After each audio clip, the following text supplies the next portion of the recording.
Hey, move out.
The crackling sound of small arms fire.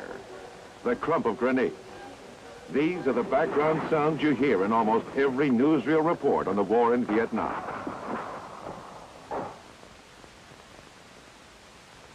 Nearly all headline stories about Vietnam today are reports about battles, counterattacks, ambuscades, and casualty figures.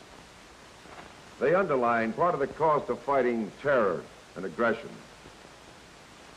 But there's another aspect of the struggle for freedom in Vietnam, and while it may not lend itself to dramatic headlines, it just possibly may be the most effective technique for providing the Vietnamese people with the opportunity to determine their own destiny.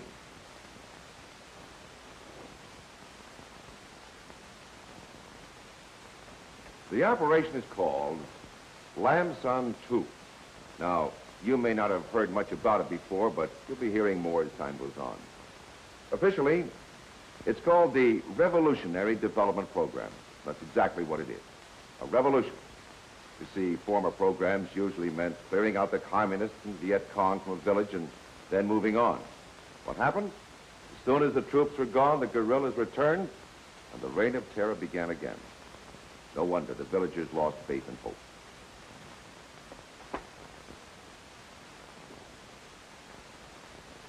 Operation Lam Son 2 is a different type of operation, a combined United States and Vietnamese Army program designed to give the people a real chance to help themselves so they can work, rebuild, and grow strong enough to withstand the attempts of the communists and Viet Cong to reestablish control.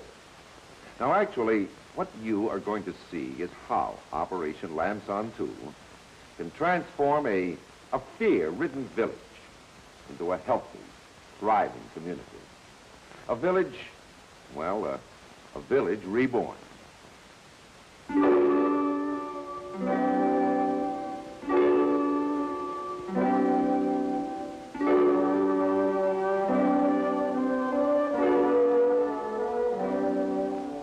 From the air and from the ground, this village looks peaceful and tranquil.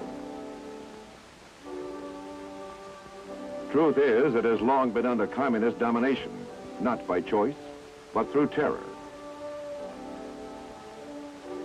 Within a matter of hours, although the villagers don't know it yet, the nightmare will come to an end. Every successful operation depends on the way it's planned and executed. Troop dispositions, logistics, and the hundreds of details that must be considered. Here, the final phases of planning the operation are being completed. Responsibilities for this particular operation will be shared by units of the United States Army 1st Division, the Big Red 1, Civil Government, and the ARVN, Army of the Republic of Vietnam's 5th Division. Last-minute touches are added by the officers who will be commanding the field forces. The tactics are double-checked and finalized. The officer in charge of the operation puts it this way. The objective of Lam Son 2 is to free from communist control the villages and hamlets now dominated by the Viet Cong. The mission of the U.S. force is to provide a shield behind which the Vietnamese can execute a full program of revolutionary development. The mission is accomplished in 4 phases. 1, we seal and search the village and get rid of the existing Viet Cong organization. 2, we secure the operating area through saturation patrolling. 3, we gain the confidence of the people by maintaining their security and allowing the civil government to operate in the area. And 4, we develop the bonds between the hamlet civil government and the government of Vietnam. The operation starts off in the afternoon. United States and Vietnamese troops of the specially trained pacification teams get ready to start out for the distant village.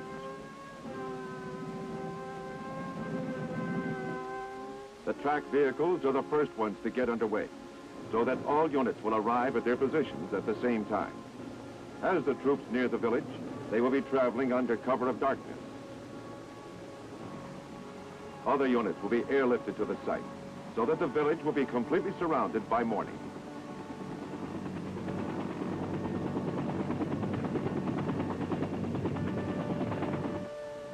Still other units have been dispatched to surround the outer perimeter of the village, so that in effect, the entire community will be enclosed in a double ring to prevent the escape of any Viet Cong troops or sympathizers.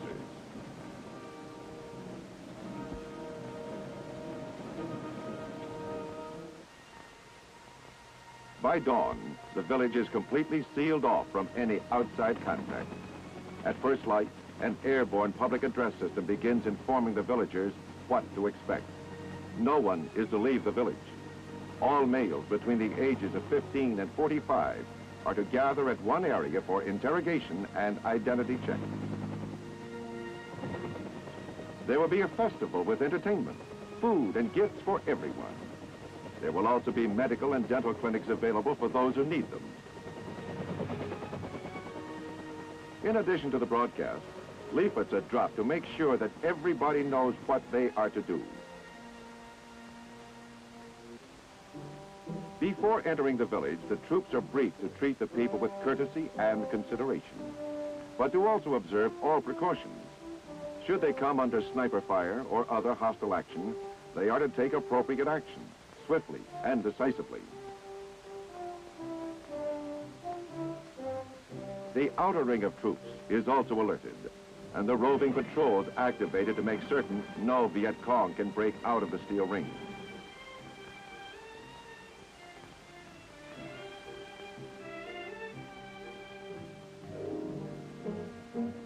The arrival of the convoy carrying the men, equipment, and supplies is the signal for the start of the day's activities, one that will be long remembered in the village.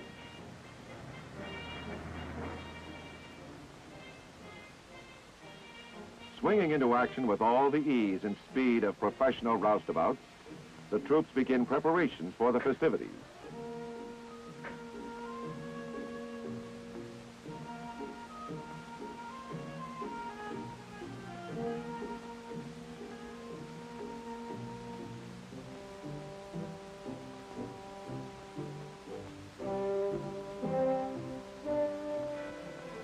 Following instructions, all males present between 15 and 45 years of age gather at one end of the village.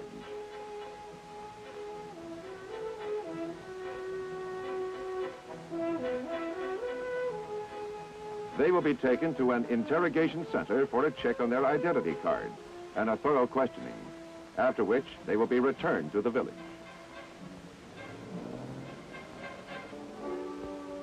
The other villagers are called to the festival area and told of the services available to them. They are reassured that they have nothing to fear, and from now on, the Viet Cong will no longer be able to threaten them. One of the strongest weapons against the enemy, if medical aid can be called a weapon, is the clinic. Here, people who often do not get to see a doctor from one year to another are treated for the host of diseases that are rife in the tropics. No festival would be complete without music, and the 1st Division Band arrives in force. Basically, the reason for the festival and other activities is to keep the villagers occupied, so they will not be endangered during the search for the Viet Cong. All children love clowns, and these children who may never have seen one lose no time in following this modern Pied Piper. It is also a well-tried method for keeping the little ones out of danger.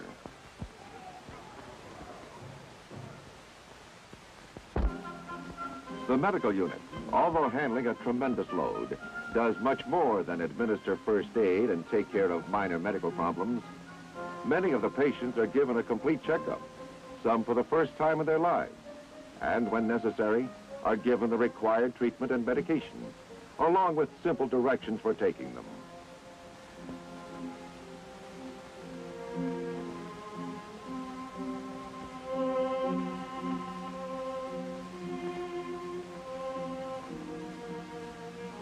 The training of Vietnamese doctors, nurses, and other medical personnel is a slow process, but it is one of the strongest methods of establishing a bond between the villagers and the government.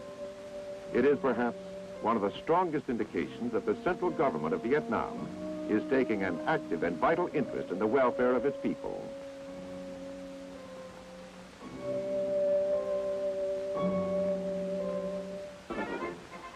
In a nation where roads are few and the people relatively isolated in their villages, few, if any, of the villagers have ever seen as much entertainment at one time in their lives.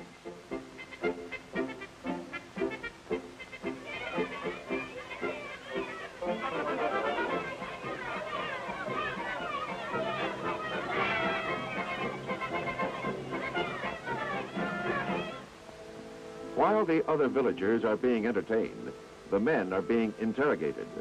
Each ID card is examined for forgery, and names and descriptions are carefully checked against lists of known Viet Cong members. Every man is questioned in private, all for the same length of time, and then dismissed with a gift. In this way, no one knows who has supplied information, and no reprisals can be taken. This portion of Operation Lam Son 2 is one of the most productive sources of intelligence material available today.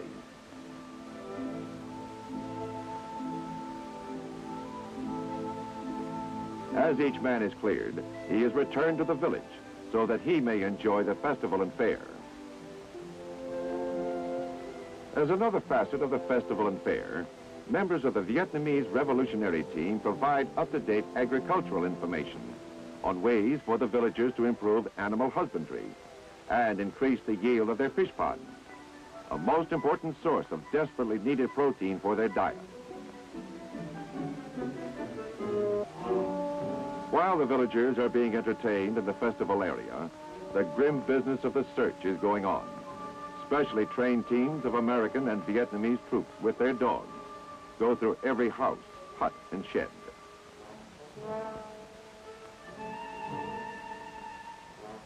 In some cases, isolated villagers who have been subjected to the terrorist tactics of the Viet Cong try to hide from the search parties. When found, they are interrogated and checked out. If they pass the careful scrutiny, they are assured that no harm will come to them and are directed to join the other villagers in the festival area. It will take time for this family to realize the Viet Cong nightmare is drawing to a close. When tunnels are discovered, they are filled with smoke and then inspected for arms, ammunition, and food caches. The Arvin troops also furnish a good deal of the talent for the festival.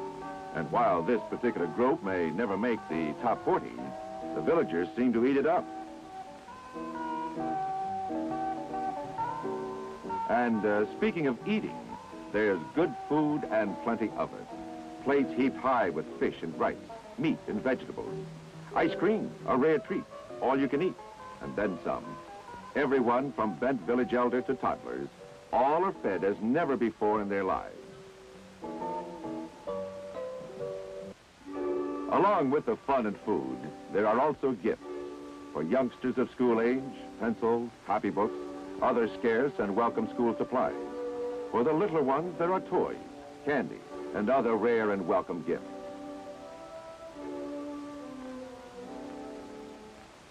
For the adults, the gifts are of a more practical nature.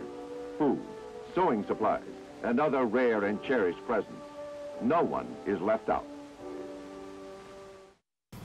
Operation Lam Son is feared by the Viet Cong because it eliminates the element of terror from their arsenal.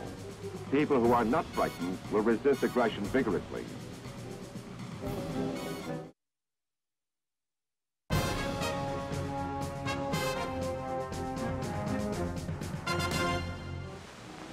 The house-to-house search continues, a tricky and dangerous business.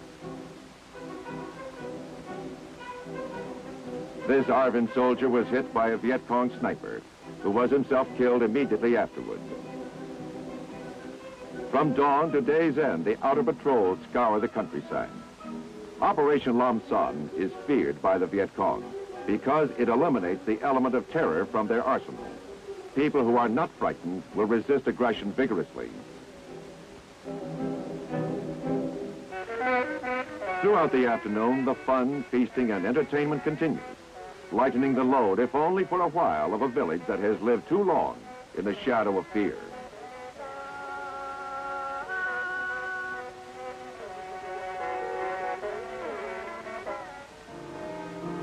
As the entertainment draws to a close, an Arvin officer, actually the province chief, tells the villagers what they may expect.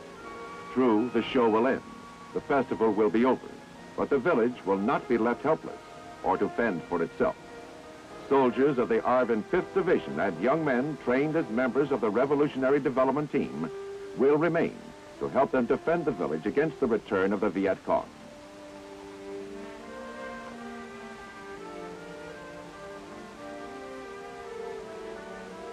As the day draws to a close, the final gifts of food are distributed. The stages and tents are struck and stowed aboard the trucks. In a way, it's just like watching a country fair after the last show, but there is a difference. For this village, the real activity is only beginning. Under the direction and with the help of the members of the Vietnamese Army and the members of the Revolutionary Development Team, barbed wire is strung, foxholes are dug, and the perimeter of the village is made secure.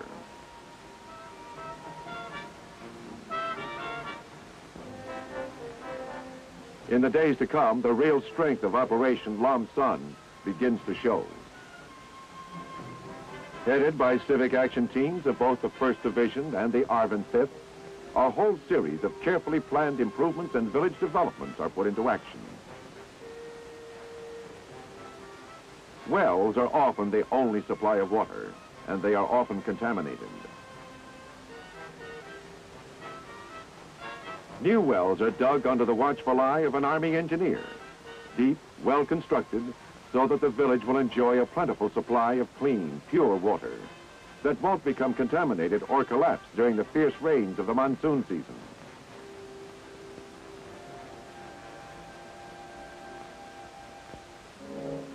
One of the most serious problems the Civic Action and Revolutionary Development teams have to contend with is the education of the people regarding sanitation.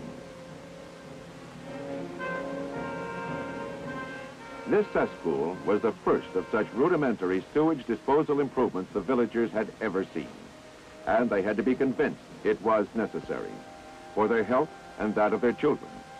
Once they understood that it would eliminate much of the sickness and disease caused by contamination, they fell to with a will. Old bridges are repaired and new ones built under the direction of trained personnel. The men of the village work quickly and for long hours. The only help they require are tools and the chance to do something for themselves. Like the old-time pioneer doctor of horse and buggy days, this jeep-driving medic provides medical attention for the men, women, and children of the village.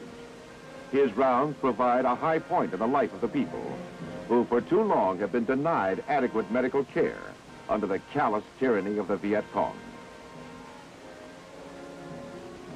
Whenever possible, if the case is serious enough, the medic will try to have the patient removed to a hospital for more intensive treatment.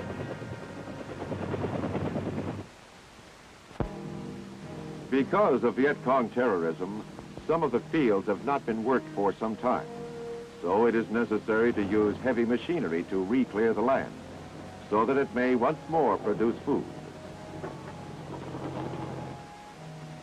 One little-known but very important part of Lam San's Civic Action Program is the veterinarian section, which sends teams around to the villages, teaching the latest methods of animal husbandry, inspecting and inoculating the livestock against disease, and making sure the animals are in good shape.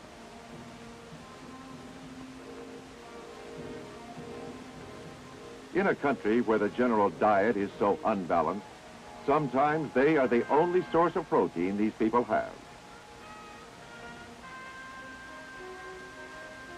In many cases, nearby army camps distribute their garbage as swill for the pigs.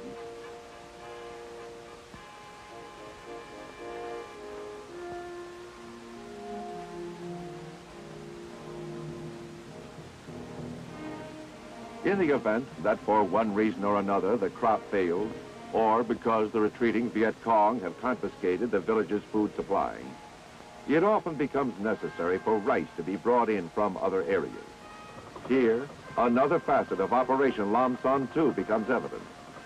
Once the food has been airlifted to the village, it is turned over to the local authorities for distribution, reinforcing the fact that the local government is being backed to the fullest by the central government.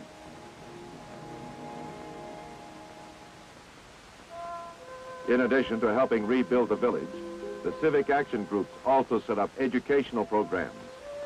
In the usual run of events, few of these children would ever have a chance for education. But by furnishing equipment and school supplies, and with the help of servicemen who donate their free time to teach, this generation of Vietnamese will be better equipped to take an active part in running their country.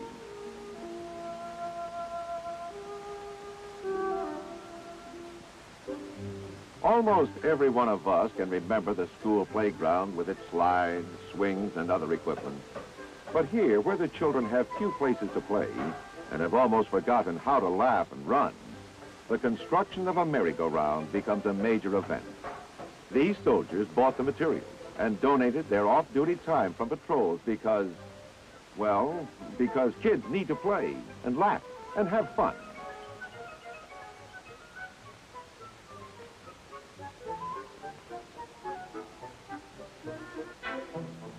Although the village area is supposed to be cleared of Viet Cong influence, the only way in which it can remain free is if it is strong enough to defend itself. Both the ARVN troops stationed in the area and the Revolutionary Development Team see to it that the defenses of the village are properly set up and manned. In addition to instructing the men in the village in the use of weapons and tactics, these instructors also take their turn at guard, mount, and sentry duty. When the village is secure, the fields work properly, and with good weather, the rice crop ripens and is harvested. After threshing, it is spread out to dry and then winnowed in the age-old manner. This is the way it has always been done, and quite probably how it will continue to be done until the farmers can afford modern machinery and adopt modern methods. With children, it doesn't take too long for them to adjust to the idea that life can be very pleasant when you have enough to eat, are clean and healthy, and you can laugh, run, and play just as much as you want to. And tomorrow will be just like today, no hiding and no crying, unless you bump your knee.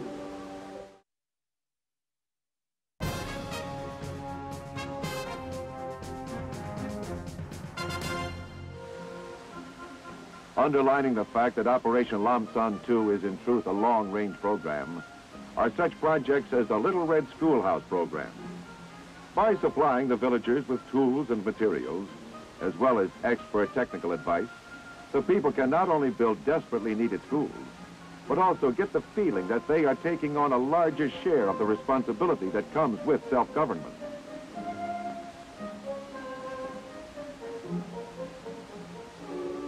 Yet another innovation of importance to village life is the introduction of a free milk program for school children.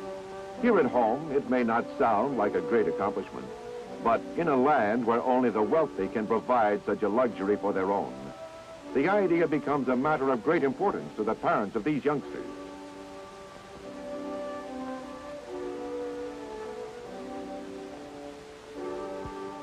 With children, it doesn't take too long for them to adjust to the idea that life can be very pleasant when you have enough to eat, are clean and healthy, and you can laugh, run, and play just as much as you want to. And tomorrow will be just like today. No hiding and no crying, unless you bump your knee. Another big indication that the plan is working in this village, and working well, is in the way the villagers look and act at home. Granted, they may be camera shy and hesitant to relax, but they are not frightened. There's no denying they are at peace, able to carry out their daily activities, and sleep soundly at night. In Vietnam today, that's saying quite a lot.